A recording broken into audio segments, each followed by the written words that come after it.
네, 바로 만나보겠습니다. 김용남 전 의원 오셨습니다. 안녕하십니까? 네, 안녕하세요. 네, 네. 반갑습니다. 이재명 대통령 시대 다시 만나 뵙게 됐습니다. 아, 예. 근데 뭐 예상했던 바죠? 그렇죠. 예. 예. 이재명 대통령 당선. 다만 이제 예. 각자 몇 퍼센트 차이로 이기느냐, 그리고 최종적인 득표율을 얼마 정도 낼 수 있느냐, 뭐 그거는 예측이 달랐습니다만, 네. 무난히 당선이라는 예, 결과. 당선될 거야 어느 정도 예측이 됐었죠. 그래요. 예. 근데 49% 최다 득표를 했어요. 네. 하지만 김문수가 뭐 득표율로 보면 41까지 올라와 가지고 네. 아, 참 우리 대한민국 힘들다는 생각도 좀 하기도 하고 개인적으로. 김문수 후보 입장에서는 선전한 거죠. 예. 근데 결과적으로 40%를 넘는 득표를 하면서 국민의힘은 더 어려워지게 됐어요. 아, 당분간. 오히려? 예. 왜 그렇습니까? 이제 피 터지게 싸울 일만 남았거든요.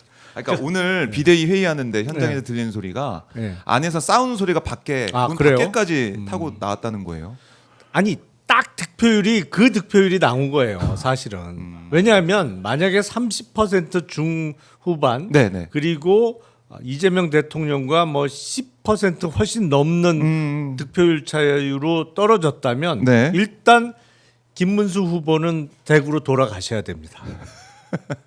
일단은 집에 가야 되고. 선거 패배에 대한 일차적인 책임은 후보한테 후보에게 있는 있으니까. 거예요. 그 예. 다음 뭐 당 지도부나 이렇게 넘어가는 거지. 근데 40%를 넘기면서 김문수 후보 측의 입장은 네. 경쟁력 있다. 아. 라고 주장할 수 있는 근거가 마련됐어요. 그러니까 예. 앞으로 대구로 안 돌아가실 것 같아요. 그럼 계속 한다고요? 그게 전당대회가 언젠가 열리게 되면 네. 당권 도전에 나설 가능성이 매우 높아졌어요. 그 주위 사람들이 가만 안 놔둘 거예요. 예를 들어서 김재원 비서실장이나 예. 뭐 차명진 전 의원 뭐 이런 이른바 측근 그룹에서 어딜 가시냐 계셔야지. 이거 해서 당권 잡으셔서 예. 그래야 우리도 좀 살지. 김재원 비서실장만 해도 당장 내년 지방선거에 대구시장 나가려고 하는데 김문수 당대표 아니고서야 네. 어떻게 공천이 되겠어요. 아, 그럴 수 있겠네요. 옆에 차명진 있는 전 사람들 의원은 입장에서. 더 하지. 지금 아마 당적은 네. 없을 거요. 그러니까 복당도 복당도 하고 뭐 하고.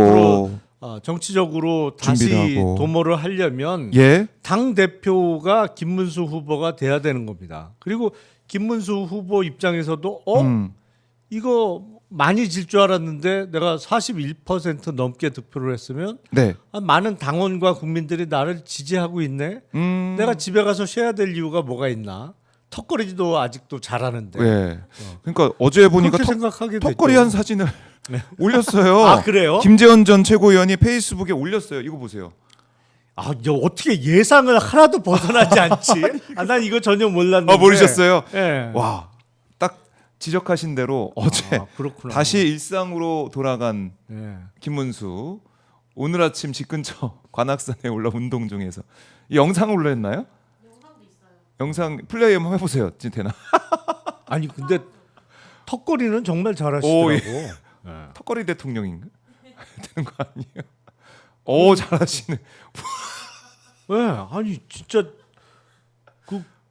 저는 자, 이거 올린 이유가 그러면 결국 계속 남아 건재하다. 있어야 됩니다. 건재하다. 예. 그러니까 사실은 그 김문수 후보가 우리 세는 나이로는 예. 75이잖아요. 올해. 네. 그러면 은퇴하실 나이가 예. 살짝 지났다고 볼 수도 있죠. 음. 근데 저렇게 열심히 턱걸이하고 그러니.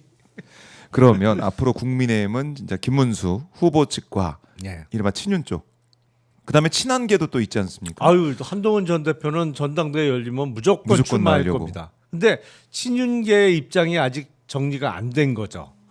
왜냐하면 김문수 후보 측과 네. 좀 껄끄러운 관계예요. 왜냐하면 아, 그 한독수를 선대위 해단식에도 예. 김문수 후보가 얘기했잖아요. 그거에 대한 어떤 서운함 성찰. 내지는 지적을 했단 말이에요. 네. 그리고 그건 누가 봐도 문제가 있는 거죠. 세상에 그런 식으로 후보 후보를 교체를 교체하려고 해. 하는 게 어딨어요. 근데 그러니까 친윤계도 어쩔 수 없이 후보 교체에 실패하면서 대선은 대충 그냥 김문수로 갈 수밖에 없었고, 치렀지만 예. 이제 김문수 후보가 대구로 돌아가시면 네. 자기네 쪽 후보를 내서 음. 한동훈 전 후보와의 경쟁에서 이겨서 당권을 다시 차지해야 되는데 네. 그러면 자체 후보를 낼 거냐? 그러면 후보군은 나경원, 윤상현, 원희룡 요 정도 카드란 말이에요. 그렇겠죠.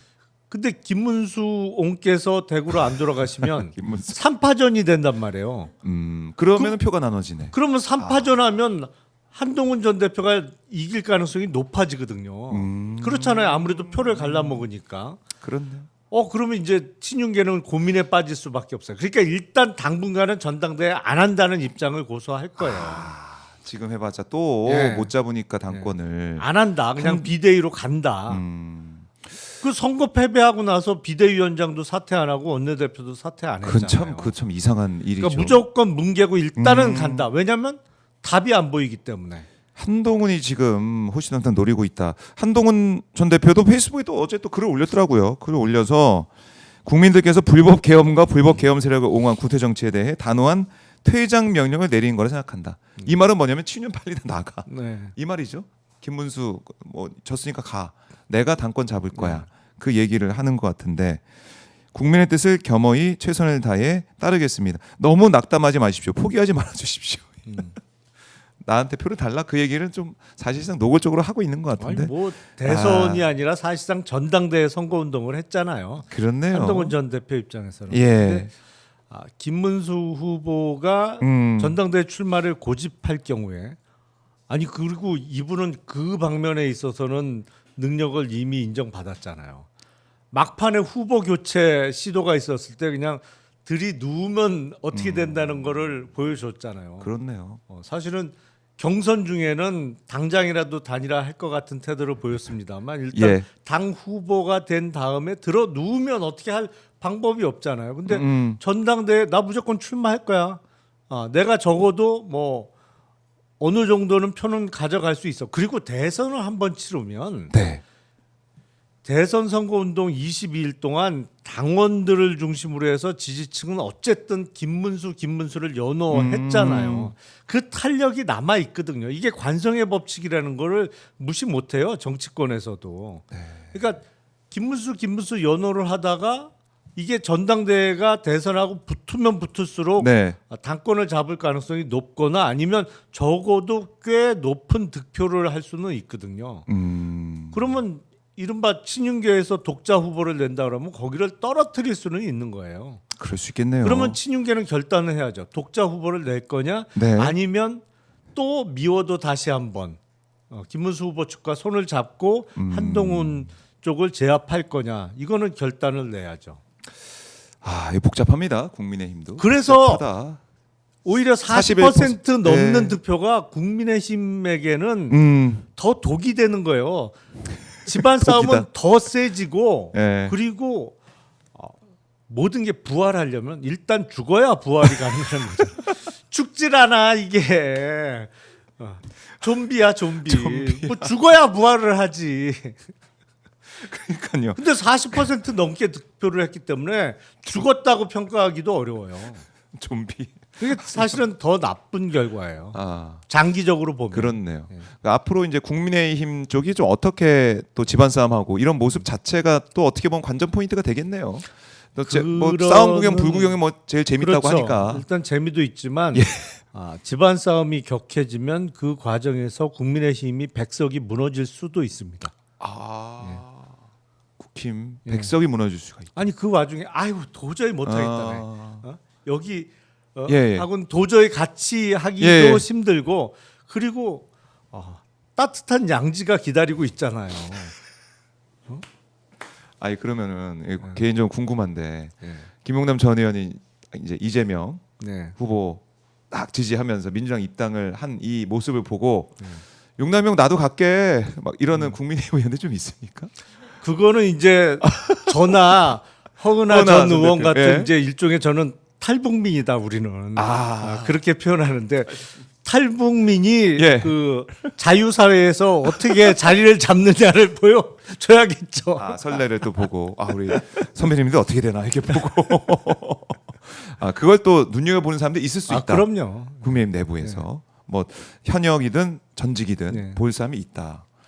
야, 그렇네요. 그러면은 국민의힘 자체가 이 집안 싸움 하다가 완전히 와해돼서 그야말로 그 TK의 이 영남 자민련 같은 그런 느낌의 쪼그라드는 모습을 볼 그렇죠. 수밖에 없다. 국회의원은 네. 무엇보다도 자기 지역구 사정이 제일 중요하니까 영남권을 비롯해서 TK는 네. 뭐 나는 자리만 지키면 돼 이렇게 생각할 갈 그렇네요. 가능성이 높습니다만 네. 이제 부울경도 조금 흔들릴 수가 있고 음. 그리고 부울경 이외 지역 예를 들어서 충청이나 수도권 지역의 의원들은 네. 충분히 흔들릴 수 있거든요. 그 관전 포인트도 우리 가져가야 됩니다. 네. 가져가야 되고 그리고 이제 홍준표 전 대구시장 하와이에 있어요. 하와이에 있는데 페이스북에 계속 또 글을 올리더라고요. 그 정치권 은퇴가 아니에요. 그러니까. 아니에요. 네. 다시 돌아옵니까? 네. 그러면 지금 페이스북을 보면서 저는 또 이준석 얘기를 또 하는 모습이 또 눈여겨 봐지던데 이준석을 또 옹호를 하고 있단 말입니다. 홍준표는 어떻게 봐야 사실은 됩니까? 그 일종의 그 원팀 성격이 있죠. 음, 홍준표, 이준석, 네. 명태균 이렇게 사실은 그런 일종의 이너서클이 형성되어 있던 그룹이잖아요. 네. 그러니까 서로 상부상조하는 성격이 분명히 있어요. 이준석과 홍준표 두 사람은 그래요. 상대방이 조금 공경에 취하거나 공경에 처하거나 그 공격을 받을 때 좀 네. 도와주고 뭐 이렇게 하면서 서로 상부상조하면서 그 윈윈 하려고 하는 게 그 전에도 그런 경우가 많이 있었습니다. 그러면 이게 또 이른바 이제 그쪽 진영에서는 홍준표, 이준석, 뭐 명태균까지 말씀하셨지만은 그게 하나의 또 세력화가 될 가능성도 있다.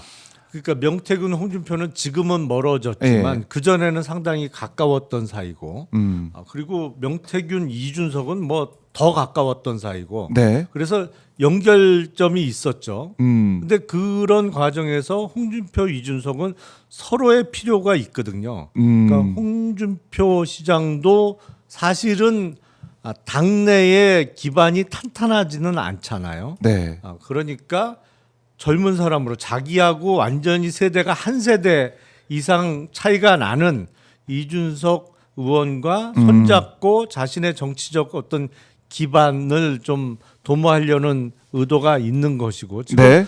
홍준표 전 시장이 대선 경선에서 패배하면서 정계 은퇴를 선언했습니다만 네. 진짜로 은퇴할 생각은 전혀 없어 보여요. 근데 복귀를 하려면 명분이 있어야 되고 두 번째는 어느 정도의 환경이 조성되어야 하잖아요. 네. 근데 그 환경 조성을 어떻게 마련할 거냐. 근데 만약에 국민의힘과 개혁신당이 합쳐지는 상황이 만들어지면 이게 이제 어쨌든 그 야권 내에는 지각 변동이 생기는 거잖아요. 그렇죠. 그 틈을 노려서 그 은근슬쩍 복귀할 수도 있는 거고. 예. 그래요. 하와이에서 지금 호시탐탐 또 노리고 있다. 예. 홍준표 입장에서는 노리고 있다라는 겁니다. 자, 저희가 보수 쪽 얘기를 좀 더 하고 이재명 대통령 시대 얘기를 이어서 해 보도록 하겠습니다. 나온 김에 이준석 8%대 득표 네. 좀 어떻게 많이 나온 겁니까? 어떻습니까? 그래서 실력에 비해서는 많이 나온 거죠. 실력에 비해서는 네. 많이 나왔다. 근데 10%가 안 돼서 네. 뭐 이 부분은 우리 국민들께 보이시기에는 선거비 보전 거기까지는 못 갔다. 근데 뭐 개혁신당에서는 막 우리 괜찮아, 우리 흑자야 뭐 이런 얘기도 하던데 어떻게 봐야 됩니까? 센 모습을 보여야죠. 그래야 사람들이 더 빠져나가지 않겠죠. 근데 그 선거비 보전을 못 받았지만 전혀 타격 없다는 얘기는 네. 거꾸로 생각하면 선거에 전력을 안 했다는 얘기하고 똑같은 거예요. 그렇네요. 그렇잖아요. 죽기 살기로 네. 뭐 500 몇십억 다 털어 넣어서 죽기 살기로 한 게 아니다. 그러니까 법정 선거 비용이 580억이 좀 네, 넘잖아요. 네. 대통령 선거의 경우에는 물론 그 돈을 다 쓸 수 있는 능력은 안 되죠. 개혁신당이. 작으니까. 다만 네. 최대한 우리가 이 선거에서 정말 당선을 목적으로 뛰었다면 네. 아니면 적어도 15% 이상의 득표를 목표로 뛰었다면 최대한 선거비를 쓸 수 있는 한도까지는 다 써야 되고 그런 과정에서 예를 들어서 정당 같은 경우에 대통령 선거 같은 큰 선거를 치르기 위해서는 네. 큰 정당도 대출을 받는 경우가 대부분입니다. 아. 일단 대출을 받아요. 은행에서. 그렇네요. 예. 그리고 나서 선거 치르고 나서 선거비 보전금이 입금되면 그 돈으로 대출을 갚죠. 그렇게 선거를 치르거든요. 네. 근데 타격 없다는 얘기가 정말 사실이라면 대출 한 푼 안 썼다는 거예요. 그 얘기는 뭐냐면 안 될 거 알고 우리도 뭐 전력을 다하지 않았다는 얘기로 저렇게 자랑스럽게 하고 있는 겁니다. 그렇네. 그렇게 뒤집어서 볼 수도 네. 있겠네요. 근데 이준석 입장에서는 자신의 지역구에서도 네. 사실상 밀린 거 아닙니까? 그래서 이른바 뭐 동탄 모델 뭐 이런 얘기를 해 왔던데 그런 모델의 전략도 안 썼을 뿐더러 자신의 지역구에서도 뭐 역할을 못했다, 결과를 못 만들어냈다. 이건 타격이 있는 거 아닙니까? 아니 동탄에 계신 유권자 분들도 글쎄 이준석 국회의원 정도는 한 명 국회에 들어가도 괜찮겠다라고 판단을 많은 분들이 하셨습니다만 내가 이준석 대통령 시대에 살고 싶어라는 생각을 하는 분이 몇 퍼센트나 있었겠어요. 그 13.9% 득표한 것도 사실 그분들이 네. 자기 지역구 이니 국회의원이니까 그리고 그 정도 내가 나온 거다. 다른 대선 후보보다 얼굴 한 번이라도 더 네. 봤으니까 뭐 찍어주는 분들이 대부분이었을 오히려 잘 거고 나왔다. 사실은 내가 이준석 대통령 시대에 희망을 갖고 내가 살아보고 싶어 예. 라는 생각을 몇 퍼센트나 하셨겠어요. 그건 뭐 당연한 거죠. 그래요. 그러니까 이준석 후보 뭐 입장에서는 사실 토론에서 네. 뭐 우리 국민들이 귀를 의심케 하는 그런 발언, 뭐 그 이후에 보였던 뭐 태도 이런 것들 때문에 많은 또 비판을 그렇죠. 받았고, 네. 그래서 뭐 일각에서는 뭐 그거 아니면 10%대 갈 수도 있었다, 뭐 이런 얘기도 하고 하는데, 그러니까 선거 유세 과정에서 보여준 이준석 후보의 태도나 그런 컨텐츠 이런 걸 봐더라도 토론의 모습 보더라도 이거 준비가 안 됐다. 그러니까 제가 현장에서 시민분들 많이 만나 보면 제가 천하에서 중위 학생도 만났지 않습니까? 이른바 이제 싸가지가 없다는 이런 얘기가 중위 학생이 할 정도니까 중위 학생이 그 정도 얘기를 할 정도니까 아니 멀쩡한 중학교 2학년 학생이 예. 보기에는 네. 중이병이 있는 사람은 그렇게 보이는 거예요. 그 학생은 중이병이 없는 거고 예. 내가 봤을 때 상대방은 중이병이 단단히 걸린 것처럼 보이니까. 중위가 보더라도 이거 너무 네. 심하다.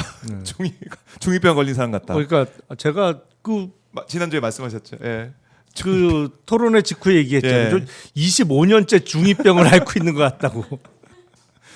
그러니까 그렇게 우리 유권자들이 판단을 했기 때문에 뭐 8% 오히려 더 많이 나온 그런 측면이 있을. 난 많이 예. 잘 받았어요. 잘 받았다는 얘기가 나올 정도로 어쨌든 국민의 심판을 일단은 받았습니다. 받았는데 명태균이 또 페이스북에 글 남긴 거 보니까 이준석에게 차기 당대표 하면서 국민의힘 차기 당대표 물음표 찍으면서 이 대통령 후보 선출 경선에 참여했던 인물들은 당과 당원들을 위해 불출마하다 뭐 이런 얘기도 썼었고 국민의힘 뭐 사정에 대해서도 페이스북에 글을 남겼고 이준석에게 대선 출마는 하고 물음표 찍으면서 단일화해도 안 해도 5년 10년 고난의 길이다. 그게 청년 정치의 현실이다.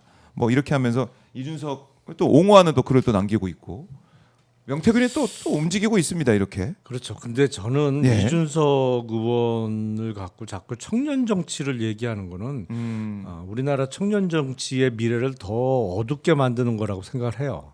사실은 청년 정치의 장점은 네. 일단 순수하다는 것이 기본적으로 전제가 돼야 하는 거고 그리고 젊기 때문에 어려워 보이는 거에 도전을 한다는 것도 장점일 수가 있죠. 근데 일단 이준석 후보는 첫 번째 장점은 전혀 보이지 않아요. 그러니까 순수하다, 깨끗하다 이런 면은 전혀 보이지 않거든요. 사실은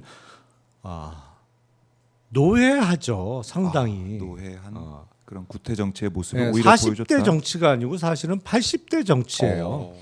아니 조금 전에 출연하신 박지원 의원님이 훨씬 순수해요. 제가 보기엔 진짜로. 그렇네요. 박지원 청년이 훨씬 순수해. 지금 상태에서 비교해도. 예. 그렇네요.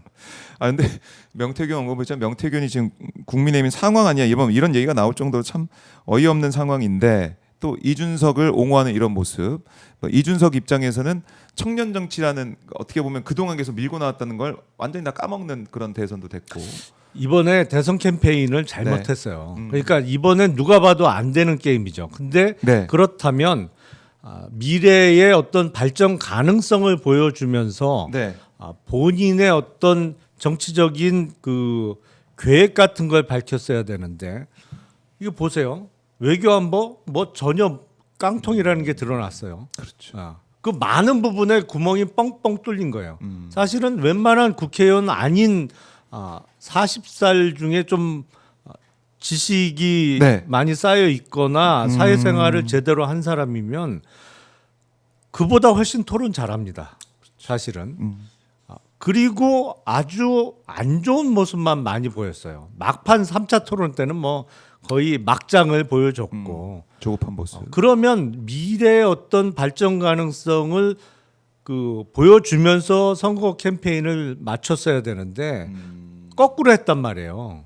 끝까지 공격적으로. 네, 캠페인을 완전히 잘못했어요. 아하, 그래요. 이준석 미래가 어떻게 될지 뭐 지켜봐야겠지만 어쨌든 밝아 보이지 않는다 이렇게 뭐 정리를 해보고. 근데 투표 날 윤석열 부부가 투표소를 찾았잖아요. 투표하고 뭐 기자들한테 사진도 많이 찍히고 뭐 특검 얘기나 뭐 이 명품백 뭐 그런 여러 가지 의혹에 대해서 질문했지만은 그냥 윤석열 뭐 옆에서 웃고 있더라고요. 그 얘기 들으면서 뭐 어떻게 보셨습니까? 부부의 모습은? 아마 국힘 지지층에서는 네. 엄청 열받았을 거예요. 국힘 지지층에서 네, 오히려. 네. 어. 제발 좀 나오지 말아라. 근데 이 두 사람 입장에서는 우리가 나가야 표가 모인다 이런 생각했을까요? 그렇게 착각하고 있는 거죠. 사실은 그래서 정광훈 집회에서 네. 김문수 후보에 대한 지지를 호소하는 것도 대독하게 하고 그거 완전히 간표인이거든요. 오히려 마이너스 역할을 했고, 근데 자기 입장에서는 아니 투표하는 거 보여주면 나 지지하는 표가 청년들 표가 많이 오겠지 뭐 이런 생각인지 모르겠지만은 말도 안 되는 상황이었다. 주말에 광화문에서 예. 모여서 집회하는 이른바 정광훈 추종 세력이 네. 국민의 대부분이라고 착각을 하고 계속 그런 행동을 하는 건데 그거 제가 보기엔 딱 몇만 명이거든요. 근데 일부분, 그 네. 몇만 명이 싫어서 도망가는 표가 몇백만 표가 있는 거예요. 근데 몰라 이 사람들은. 그리고 본인의 어떤 지금 처한 상황이나 역할에 대해서 과대평가를 한단 말이에요. 그 객관적인 현실 인식이 없어요. 네. 물론 그런 게 없으니까 내란도 일으켰지. 근데 그게 끝까지. 연장선이고 예. 더군다나 이게 그 현실을 깨우치지 못하게 된 가장 큰 원인은 이 밖에 나와 있어서 그래요. 밖에 이게 나와 있으니까. 그 구치소에 계속 있으면 네. 한두 달이야 뭐 버티지만 장기간 구금되어 있으면 그래도 교정 교화가 어느 정도는 되거든요. 네. 우리가 사람을 잘못했다고 해서 구속하고 이렇게 잡아 넣어놓는 거는 반성해라. 네. 그 과정을 통해서 교정 교화를 시키기 위한 거잖아요. 교정 시설에 집어넣는 이유는. 네. 근데 편하게 집 밖에 나와 있으면서 뭐 강아지 데리고 산책하고 아직도 경호원들을 데리고 다니고 그러다 보니까 아직도 대통령의 행세 비슷하게 하면서 전혀 교정 교화가 이루어지지 않고 있어요. 그렇네요. 그것도 어떻게 보면은 좀 비극적인 상황이네요. 네. 이거 보면. 그래서 빨리 아까 박지원 의원도 큰 집에 빨리 두 부부가 가야 된다. 그럼요. 근데 이게 문제가 예. 지금 재판을 이상하게 해갖고 지금 오래 걸리죠. 구속되어 있던 내란의 주요 임무 종사자도 지금 석방되게 생겼어요. 구속 만기가 다 됐거든. 그렇네요. 6개월. 네. 이거 어떻게 됩니까? 이렇게 되면? 아니 무슨 재판을 이렇게 하는지 모르겠어요 정말. 지금 그 재판은 내란 재판은 쥐기현 판사가 지기현 판사가 하고 있죠. 우리가 선거 기간 동안 많이도 언급 안 했었죠. 쥐기현 판사 이 문제 잊지 말아야 되네요. 아니 이런 중요한 사건이면 우리나라는 구속 만기 제도가 있습니다. 그래서 1심의 경우엔 6개월 이내에 네. 구속 사건을 끝내야 돼요. 그래서 못 끝내게 되면 일단 네. 풀어준 상태에서 불구속 재판을 이어가야 되는데 음. 근데 일본은 구속 만기 제도가 없어요. 그래서 10년이고 20년이고 계속 구속 상태에서 상태에서 재판을 재판을 받습니다. 그래서 도쿄 지하철역에서 그 예. 독가스 사건을 일으킨 배우로 지명됐던 옴 진리교의 예. 교주가 19년인가를 구속 상태에서 재판을 받았어요. 사실은. 그렇군요. 예. 근데 우리는 1960년대 이제 네. 형사법을 개정을 하면서 인권 보호 측면에서 구속 만기 제도를 만들었죠. 네. 근데 이렇게 만기가 있으면 중요 사건은 뜨문뜨문 재판하는 게 아니고 일주일에 뭐 2번이 됐던 3번이 됐던 해야 돼요. 재판을 빨리빨리 해서 집중 심리를 심리를 해서 해서. 구속 만기 전에 끝내야지. 근데 그건 지금 안 하고. 다 풀어주게 생겼단 아이고, 말이에요. 큰일 났네요. 주기현 판사가 뭐 하는 겁니까? 아니 정말 이해가 안 돼요. 이해가 무슨 안 되는 재판을 상황. 이렇게 하노 도대체. 그래서 이 재판 판사가 너무 중요하다는 생각을 다시 한번 하게 되고 저희가 국민의힘 의총 현장을 지금 잠깐 좀 보여드리고 있는데 아마 이제 모두 발언이 있게 되면 잠깐 듣고 오도록 할 테고요. 책임 반성 변화 저렇게 글씨를 써놨는데 글쎄요 책임 반성 변화 이게 좀 보여질까 모르겠습니다. 행동으로 보여야 될 것 같은데. 아 저는 예? 살짝 사진 기자 예, 머리에 가려서 책임 반성 변화 당하겠습니다로 읽었어요. 뭐 당해야지. 당해야지 안 하니까. 네. 책임 반성 변화 이렇게 돼 있고 자 이제 국민의힘 의원들 의총장에서도 아마 여러 가지 그야말로 갑론을박이 있을 것 같은데 어떻게 할지 지켜봐야 될 거. 아마 비공개로 진행될 거예요. 봐야 될 것 같고. 그렇죠. 김용태 비대위원장도 지금 들어오고 있지만은 글쎄요. 김용태 비대위원장이 또 어떤 스탠스를 취할까 이것도 좀 봐야 될 것 같습니다. 자, 지금 당하겠습니다. 이게 맞네요. 여기서. 그렇죠. 그게 맞는 거예요, 사실은. 잘 보셨네요. 이게 당하겠습니다. 책임 반성 변화를 당하겠습니다가 맞지. 얘들 안 하니까 당해봐라. 그래요. 근데 지금 보면은 우리 국민들의 마음은 뭐냐면 위원장당 해산. 이걸 해야 되는 거 아니냐. 일단 법무부 장관이 바뀌어야죠. 바뀌어야 지금 되는데. 법무부 장관은 공석이에요. 공석이요. 그러니까 차관이 대행하는 직인데 뭐 차관도 비슷비슷하니까. 근데 그 이재명 정부의 초대 법무부 장관이 누가 될지 모르겠습니다만 네. 저는 헌법재판소의 판단을 분명히 받아볼 필요가 있다라고 생각을 해요. 그게 뭐 법무부 차원에서 안 하는 게 아니라 예. 받아봐야 된다. 아니 최근 몇 년 동안 보여준 국민의힘의 모습은 네. 우리 헌법 질서 테두리 내에 있는 정당이라고 보기가 어려워요. 그렇네요. 이 막판에 모습 자체가. 하이라이트를 찍었잖아요. 뭐요? 모두 잠든 후에 후보 교체 파동. 그 민주주의 정당이 아니죠. 그 그러니까요. 모습을 보고 어떻게 민주주의 정당이 하겠습니까? 아니 그 전에도 예. 내란을 옹호하거나 예. 동조하는 모습 때문에 제가 12월 3일 비상계엄 직후부터 그 말씀을 드렸어요. 아무리 봐도 저건 위헌정당성이 너무 짙어 보인다. 저 같으면 저거 위헌정당 제소해서 네. 헌법재판소의 판단을 한번 받아보겠다. 아하. 근데 충분히 이거 해산 가능성이 있어 보인다. 그런데. 근데 마지막에 정말 활용점점을 찍었어요. 그 한독 새벽 3시와 4시 사이에 후보 교체 파동으로. 네. 후보를 받는다고 했는데 한독수만 와서 했고 그 서류도 다 준비해서 뭐 했다고 하는데 그것도 참 의심스럽고 여러 가지로 준비했었는데 자느냐고 접수 못했다는 거 아니에요? 김문수 후보 측이 그때. 재밌습니다. 뭐 이제 진짜 우리나라 정치사에서 있어서는 안 될 일이 벌어졌기 때문에 여기에 대한 판단을 헌재에서 꼭 받아봐야 된다라는 거고. 자, 근데 한덕수 얘기 나왔으니까 말이지. 또 자기는 한덕수 전 총리는 또 선거운동도 안 했어요. 네. 당원이라고 해서 하면서. 그것도 참 이해하기 어려운 부분이죠. 당원은 맞나요? 저는 그거 그것도 확인해봐야 될 것 같은데. 아, 의심스럽다. 왜냐하면 예. 그 후보 사실상 뭐지?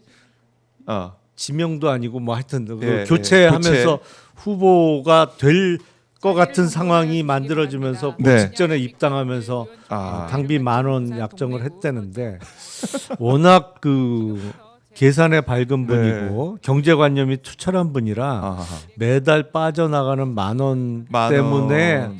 아마 당적을 정리했을 가능성도 있어 보여요. 오히려 바로. 아니 그러니까 당비가 법카로 계산이 되나요? 안 되거든요. 안 돼. 어. 이제 법카도 오늘- 없잖아요. 오늘 왜 이렇게 웃기지? 치명적이지 그건. 예. 한덕수 전 총리 입장에서는 아니 내 돈을 써야 돼?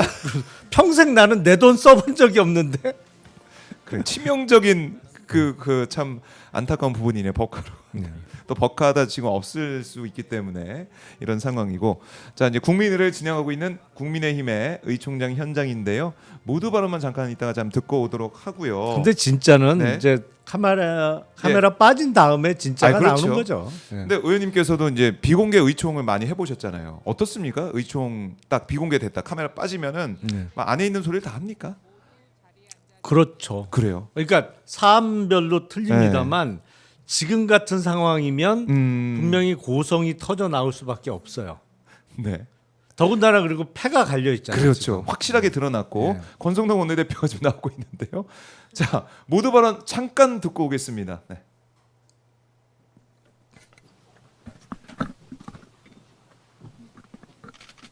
존경하는 국민 여러분, 6월 3일 제21대 대통령 선거에서 국민의힘은 패배했습니다.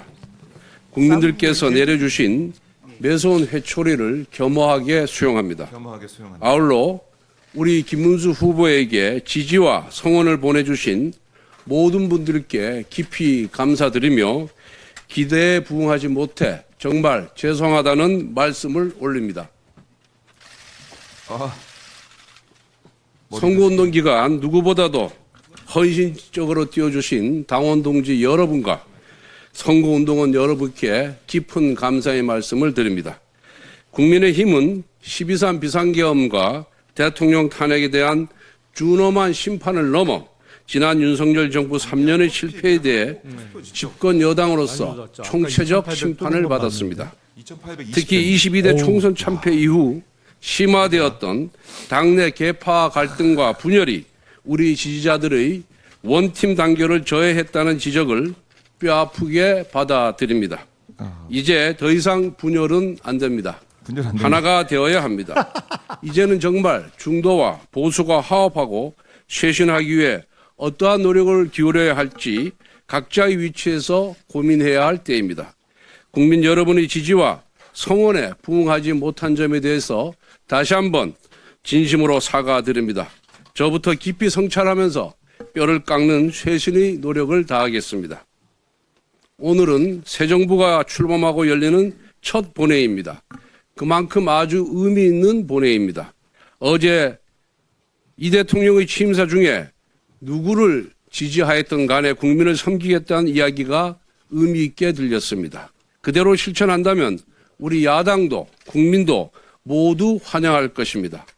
새 정부가 국민을 위한 민생과 통합 행보에 나선다면 우리 당도 적극 협력할 것입니다.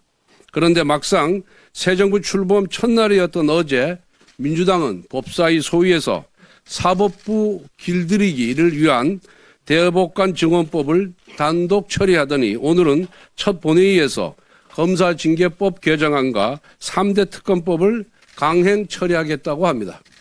오늘만큼은 민주당에 진심으로 고언을 드립니다.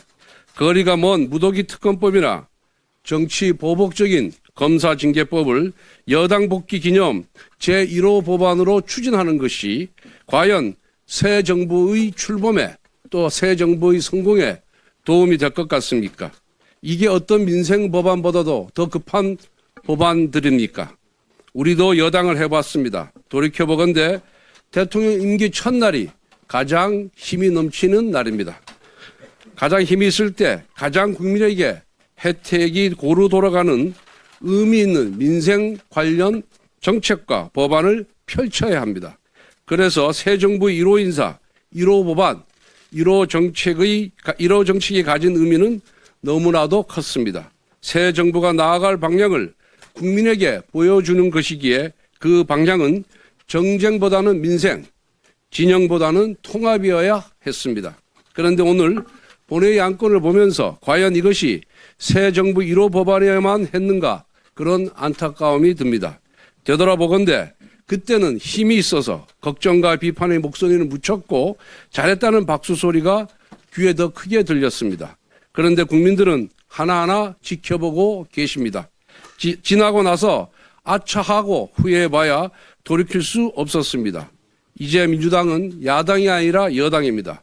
여당이 무거운 책임감을 인식할 때 새 정부도 잘 될 수가 있습니다. 새 정부가 잘 돼야 대한민국이 잘 되기 때문에 진심으로 공헌을 드리는 것입니다. 선배 동료 의원 여러분, 앞에서도 말씀드렸지만 이번 대선 패배는 단순히 비상계엄과 대통령 탄핵에 대한 심판에 그치지 않습니다. 집권 여당 국민의힘의 분열에 대한 뼈아픈 질책입니다. 특히 나라의 명운이 걸린 선거에서조차 뒷짐을 지는 행태, 분열의 행보를 보인 부분, 내부 권력 투쟁을 위해 국민의힘을 음해하는 민주당의 논리를 칼처럼 휘두르고 오히려 그들의 칭찬을 훈장처럼 여기는 자해적인 정치 행태에 대해 실망을 넘어 분노하는 국민과 당원들이 많습니다. 원내대표로서 저희 책임이 결코 가볍지 않습니다. 그 책임을 회피할 생각도 그리고 변명할 생각도 없습니다. 보수의 재건을 위해 백지에서 새롭게 논의해야 합니다. 저부터 원내대표직을 내려놓겠습니다. 제가 원내대표직을 맡을 때 독이 든 성배를 드는 심정이라고 말씀드렸습니다. 저는 오선이고 이미 원내대표직을 한번 수행한 바가 있었습니다.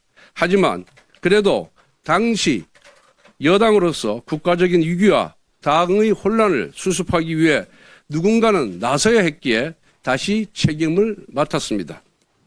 거대 야당의 무리한 악법 강행 처리를 막기 위한 제2요구권 방어 백석을 지켜내기 위해서 또 당이 광장 에너지에 지나치게 휩쓸려 가지 않기 위해 대선을 앞두고 당의 분열을 막고 화합을 지켜내기 위해 당내 일각의 지속적인 도발과 자극 그리고 인격보도까지 감내했습니다.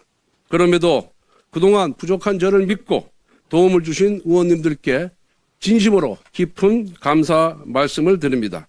부디 오늘 의원총회가 이번 패배의 원인을 가감없이 직시하고 향후 올바른 당의 체제로 논의하는 보수 재건의 자리가 되기를 진심으로 기원합니다.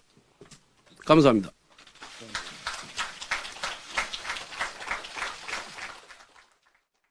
네, 현 시간부로 비공개로 진행하겠습니다. 언론인 및 보좌진 여러분께 들의 협조를 부탁드리겠습니다.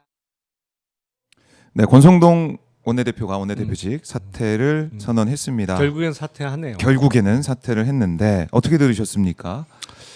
일단은 대선 패배 책임을 분열 때문이다라고 맞아요. 하는 것은 국힘 내부의 다른 계파에게 하는 얘기죠. 그러니까 이른바 뭐 홍준표 전 시장을 비롯해서 네. 그 대선에 적극적으로 그 활동하지 않은 사람들에 대한 그리고 사실상 분열은 뭐 딴 거 아니에요. 네. 이게 친윤계 쪽에서 얘기하는 분열의 책임은 친한계를 얘기하는 거죠.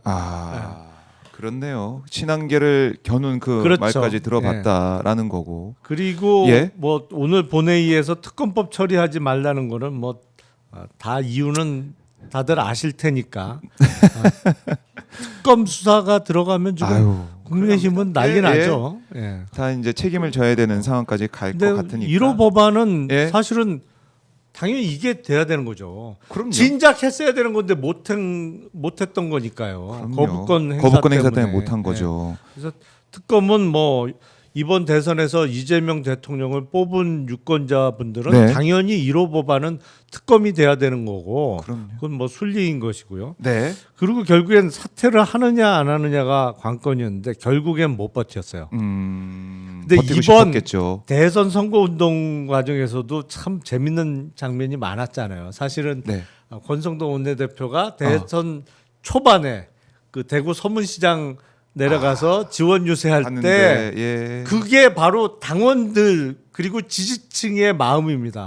거기 모인 분들 민주당 지지층이에요? 아니에요. 아니죠. 예. 국민의힘 지지층. 민주당 지지층이 더군다나 국힘의 서문시장 쪽에 유세에 왜 가요?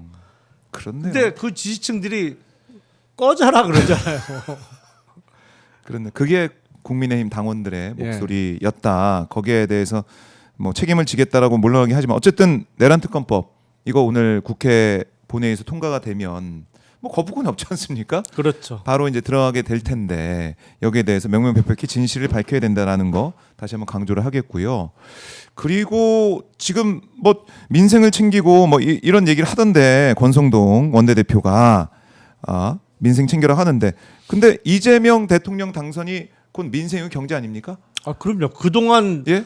극도의 혼란 때문에 사실은 민생이 더 어려워진 그럼요. 거잖아요. 그러니까 일단은 하나하나 정리가 될 거고 지금 보면 시장은 답을 알고 있어요. 시장은 답을 알고 있다. 저도 깜짝 놀랐습니다. 깜짝 놀랐고 지금 코스피 한번 띄워주세요. 코스피 2,800선을 돌파했다라고 제가 아까 10시쯤에 돌파했던데. 코스피 돌파했다고 말씀드렸었는데 지금 코스피 봤더니 2,822.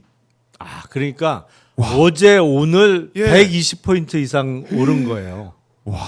이럴 수가 있습니까? 원래는 취임 날은 떨어진다라고 코스피 그동안 선례를 보면 많이 봐왔었는데 그렇죠. 폭등하고 있습니다. 그 대선 전에는 기대감으로 올랐다가 올랐다가 정말 당선이 뉴스가 확정되면 나오면 이른바 소재가 소멸됐다 뭐 이런 표현을 하는데 예. 뭐 그렇잖아요. 그렇죠. 좋은 뉴스가 뉴스. 보도되면 떨어지는 경우가 많아요. 그 전까지 막 오르다가. 뉴스에 팔아라 이런 경험도 그렇죠. 있고. 예.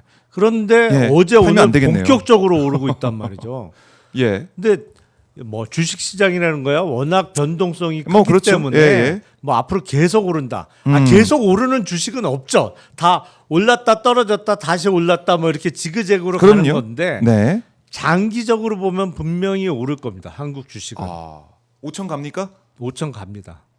정말요? 예. 이재명 정부 임기 내에 5천 갑니다. 진짜요? 네. 그럼 진짜 이럴 때가 아니라 빨리 뭐라도 사야 될 때 아닙니까? 그러니까 근데 절대로 급하게 사지 마세요. 급하게 사지 마세요. 이거는 알겠습니다. 무슨 급하게 사야 되는 건 작전주가 그런 거고 도이치모터스나 뭐 예, 삼부토건 같은 거는 급하게 샀다가 급하게 팔아야 되는 몇 달 주식이고 만에, 막 올리니까. 그게 아니기 때문에 예. 월 적립식으로 사시는 게 월 제일 적립식으로. 좋아요. 그러니까 월급 받으면 네. 그중에 뭐 20만 원이 됐던 예. 50만 원이 됐던 적립식으로 꾸준하게 사서 모으시면 네. 이재명 정부 임기 동안은 분명히 그게 효자 노릇 할 겁니다. 왜냐? 예. 왜냐? 우리나라 주식은 너무 싸요. 너무 싸요. 너무 싼데 싼 게 왜 싸냐? 룰이 안 지켜졌기 때문에 싼 것이거든요. 주주가 제대로 대접을 그럼요. 못 받아. 그럼요. 이 회장님 주식만 주식이야. 아. 소액주주들의 주식은 그냥 아무 때나 무시해도 되는 주식이었단 말이에요. 예. 그러니까 이재명 대통령께서 선거운동 기간에 적절한 비율을 많이 드셨는데 그때 송아지라고 아마 제 네. 기억에 표현을 했던 그랬던 것 것 같아요. 같아요.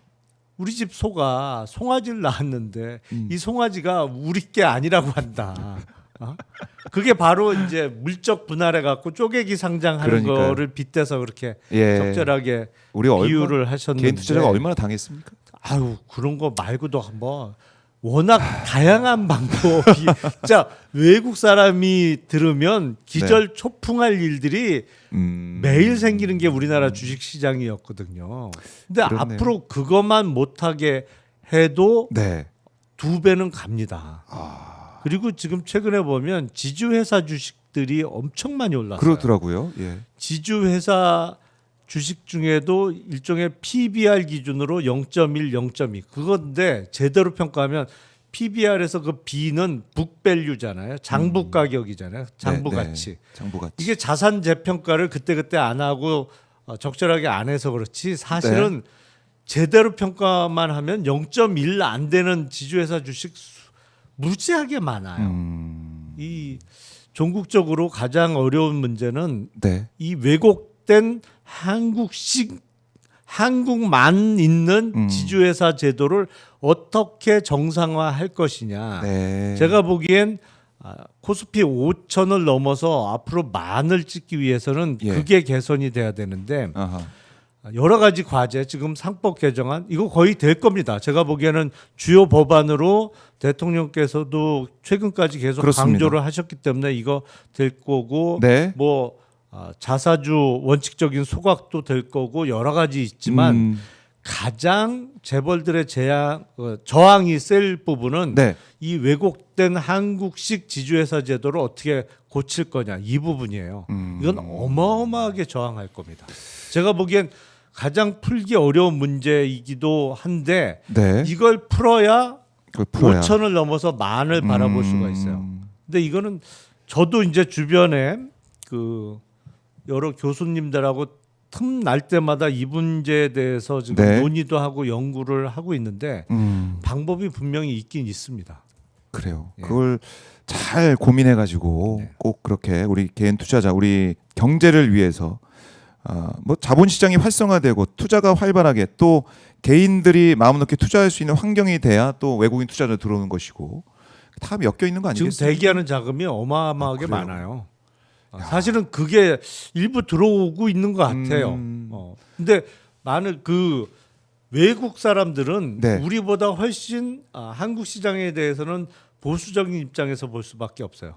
우리야 어느 정도 예측이 되지만 네. 외국인들은 정말 이게 현실적으로 돼야 된다고 생각을 하거든요. 그럴 수 있겠네요. 그러니까 상법 개정안도 통과가 되고 진짜. 그렇죠. 우리 같은 공포가 사람은 되고. 이제 된 거야. 상법 개정안은 무조건 되는 거야라고 생각합니다만 외국인들 입장에서는 실제로 통과돼야지. 통과가 돼야 되는 거예요. 좀 더 보수적으로 본단 말이죠. 그럴 수 근데 있겠네요. 예. 상법 개정안이 시행되기를 기다리고 있는 외국 자금이 엄청 많아요. 야, 5천 간다고 이렇게 또 김용남 의원께서 확실하게 말씀을 하시니까 근데 급하게 하시면 안 됩니다. 예, 급하게 하시면 안 되고 그럼요. 적립식으로 이거는 하시라는 주식은 말씀을 항상 올라갔다가도 떨어지고 이게 왔다 갔다 하는 거잖아요. 이게- 조울증 환자처럼. 예, 그럼요. 이렇게, 이러면서 장기적으로 우상향 곡선을 만드는 게 중요한 거지. 네. 하루도 안 빠지고 계속 올라가는 주식은 그거는 주가 조작밖에 없어요. 그런 주식은. 자, 그러면은 김건희 관련된 도이치모터스 또 삼부토건 의혹 뭐 이런 것들은 어떻게 될까요? 수사나 이제 이런 것들은? 수사가 제대로 이루어져야죠. 아, 이제 특검을 통해서라도 제대로 이루어져야 되고 네. 뭐 하면 분명히 이것저것 많이 나올 겁니다. 아, 그래요? 그 주가 조작뿐만 아니라 최근에 보면 해외 쪽에 조금 의혹들이 있지 않느냐. 특히 해외 이런저런 나라도 많습니다만 네. 캄보디아 관련해서 이거는 정말 의심스러워 보여요. 그러니까 캄보디아 어떻게 엮여 있는지 통일교 뭐 이런 부분들 봐야 되고 근데 수사하는 입장에서는요. 자금이 한번 해외로 빠져나가잖아요. 예. 수사의 난이도가 몇 배로 올라가요. 훨씬 어렵습니다. 사실은. 시간이 좀 걸리고. 그래서 이 해외로 많이 빼돌리는 거예요. 네. 훨씬 어려워지거든 수사가. 그래서 어쨌든 수사 의지를 갖고 하면은 시간은 걸리겠지만 할 수 있다는 거고 이런 주가 조작 관련해서 만약에 이 처벌과 단죄가 이루어지게 된다 그러면 이것도 우리 주식시장에 도움이 되는 그럼요. 거죠. 예. 봐라 이제 공정한 진짜 공정한 상식이 돌아왔다. 네. 이렇게 그러니까 다 이게 엮여 있다라는 생각 이런 생각을 계속해서 하게 되고 이게 이제 예? 조심스럽긴 한데 음. 그동안 뭐 꿈의 숫자처럼 언급이 됐던 네. 코스피 3천이 잘하면 이달 안에도 가능할 수도 있겠어요.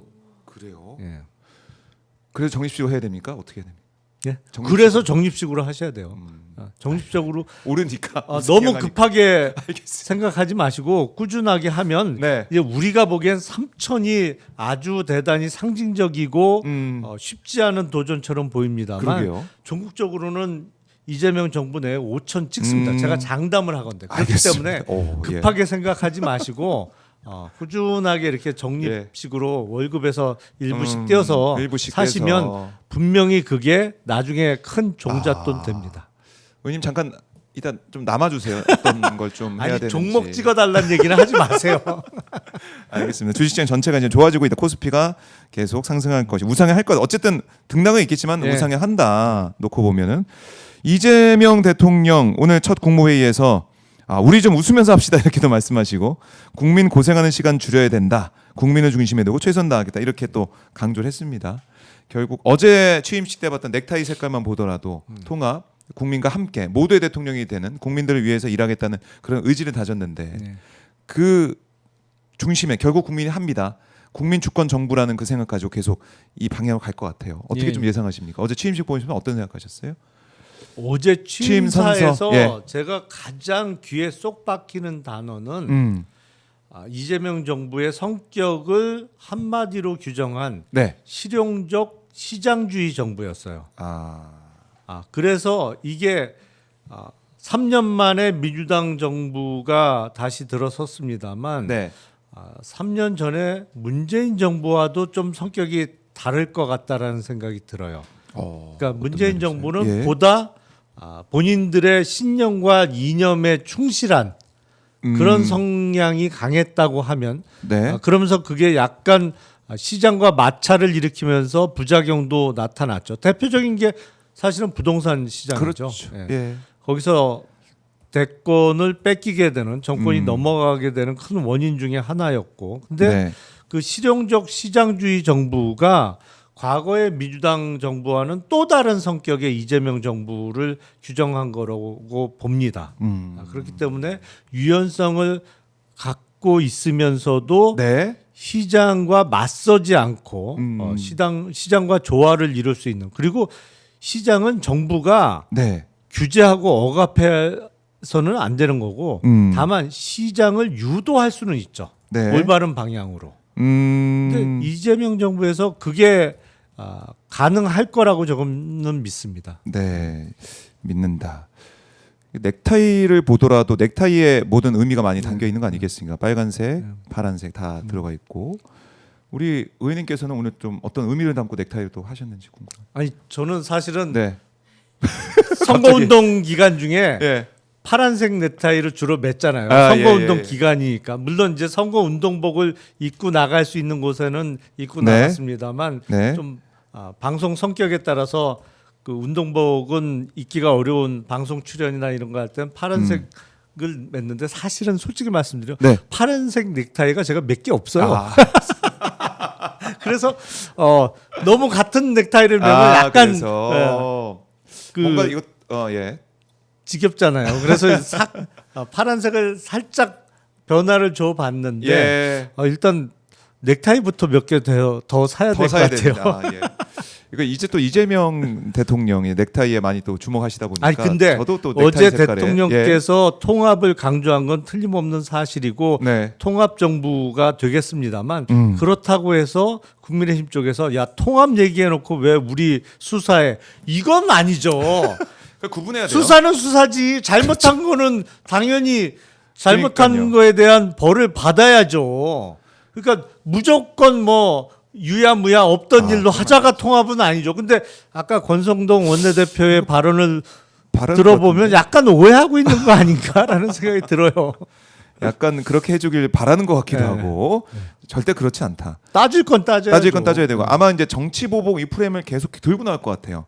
뭐 이른바 뭐 저쪽 보수적인 언론도 그렇고 국민의힘도 그렇고 계속 그럴 것 같은데 이게 국민한테 영향이 있겠습니까? 어떻게 보세요? 안 먹힐 거려. 왜냐하면 국민들께서 두 눈으로 다 목격을 했잖아요. 내란을, 예. 어떠한 잘못을 저지르는지, 네. 얼마나 어처구니 없는 행동들을 하는지를 다 직접 체험을 하셨기 때문에 네. 그걸 정치 보복 프레임으로 씌우려고 하는 게 안 먹힐 겁니다. 먹히지 않는다. 근데 의원님 색깔이 넥타이 색깔이 약간 그린 국방부 혹시 가신? 국방부. 그 비장성 출신. 장성 출신의 국방. 아니 뭐 장성 출신이 아닌 건 맞죠. 저는 네. 대위로 제대했으니까. 대위. 예. 장성 출신은 아니에요. 그래도 장교도. 그럼요. 제대로. 예. 예. 하나 조건은 되네요.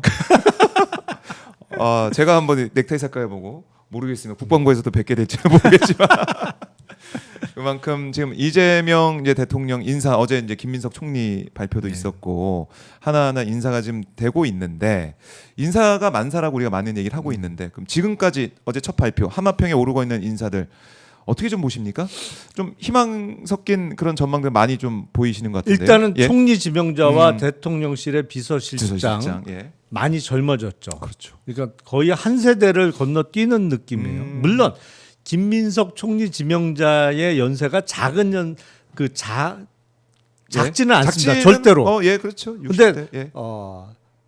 한덕수 직전 국무총리가 49년생이다 보니까 아, 40년대생에서 60년대생으로 음. 바뀌다 보니까 그냥 껑충 건너뛰고 네, 대단히 젊은 총리 후보처럼 보입니다만 그럴 수 있겠네요. 아니, 그 김인석 지명자도 네. 사실은 60이 넘으셨어요. 그러니까 음. 총리를 하고도 남을 나이인 거죠. 아, 그렇죠. 그렇죠. 그리고 보면은. 강훈식 비서실장도 네. 사실은 50대잖아요. 아하. 가장 열심히 일할 수 있는 나이가 50대예요. 근데 네. 기존에 너무 나이가 많았던 거지. 그렇네요. 그래서 한참 일할 수 있는 나이에 인사들로 일할 수 새롭게 꾸며진다. 다만 이게 인수위 2달 기간이 없이 출범하는 정부기 때문에 그건 네. 내란 때문에 이런 상황이 어쩔 수 없이 벌어졌습니다만 아하. 인수위 2달이 있었다고 하면 훨씬 넓은 인재풀에서 인사를 기용할 수 있었을 텐데 네. 일단은 인수가 없는. 그 선거가 끝나자마자 네. 임기를 시작하게 되면서 우선 당에서 호흡을 맞춰 왔던 인사들 그리고 선대위에서 능력이 검증됐던 인사들 위주로 꾸려질 수밖에 없는 상황인 건 틀림없다. 왜냐하면 인사 검증하고 뭐 밖에서 조금 인연이 없는 사람들 중에 좋은 사람을 찾으려면 그게 몇 달 걸려요. 맞아요. 그러다 인사가 보니까 어렵죠. 이 인수위 없는 정부로서의 핸디캡은 안고 시작하는 건 틀림없지만 그래도 과거 정부보다는 100배는 나을 그러네요. 거다라고 생각합니다. 열심히 일할 수 있는 그런 네. 내각이 될 거다라는 그런 생각도 들고 오늘 혹시 의원님 또 마지막 방송 아니죠? 어디 또 가실까봐 다음 주 돼서 계속 뵐 것 같아요.